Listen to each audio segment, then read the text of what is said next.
ছিল ইয়াসমিনের জন্মদিন, আর ইয়াসমিন হচ্ছে সম্পর্কে আমার এক বোন হয়। আমি রেডি সেডি হয়ে বেরিয়ে পড়লাম, ওর জন্য গিফট কিনলাম, আর তারপরে দেখি ওরা হাজির হয়ে গেল। আমরা গিয়েছিলাম স্কাইফল লঞ্চে, বাইপাসের কাছে আর কি। এখানকার অ্যাম্বিয়েন্সটা আমার খুব ভালো লাগে।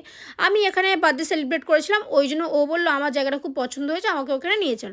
তো একসঙ্গে গেলাম, বেশ মজাও হয়েছিল। অনেক দিন পরে প্রায় দেখা হয়েছিল, 5-6 মাস পরে। একটু গল্পগুজব বাকি ছিল, সেগুলো করলাম। কেক কাটা হলো, আর এখানে একটু হালকা ফুলকা সেলিব্রেটও হলো। ওর বড়কে ফুল দিল। তো আমি ওর জন্য একটা ছোটোখাটো গিফট নিয়ে গেছিলাম, সেটা তোমাদের লাস্টে দেখাচ্ছি। খাবারের কথা বলি, আমি অর্ডার করেছিলাম হচ্ছে ডিমসাম, এখানে নুডলস ছিল, পিৎজা ছিল। সব খাবারের কোয়ান্টিটি কোয়ালিটি কিন্তু বেশ ভালো ছিল। আমার সত্যি কথা বলতে স্কাইফল লঞ্চের খাবার দাবার ভালো লাগে। এবার যেটা বলি, গিফট গিফট দিয়েছিলাম আমি ওর খুব পছন্দের একটা জিনিস, সেটা হচ্ছে ব্লাউজ। ও ব্লাউজ খুব পছন্দ করে, মানে বেশিরভাগ আমার ব্লাউজগুলো ওর খুব পছন্দ হয়। সেই মতো ওর জন্য আমি আমার নিজের পছন্দ করে একটা ব্লাউজ কিনেছিলাম। তোমাদের কেমন লাগলো অবশ্যই কমেন্টে জানাতে ভুলো না। আজকের মতো আসি, টাটা।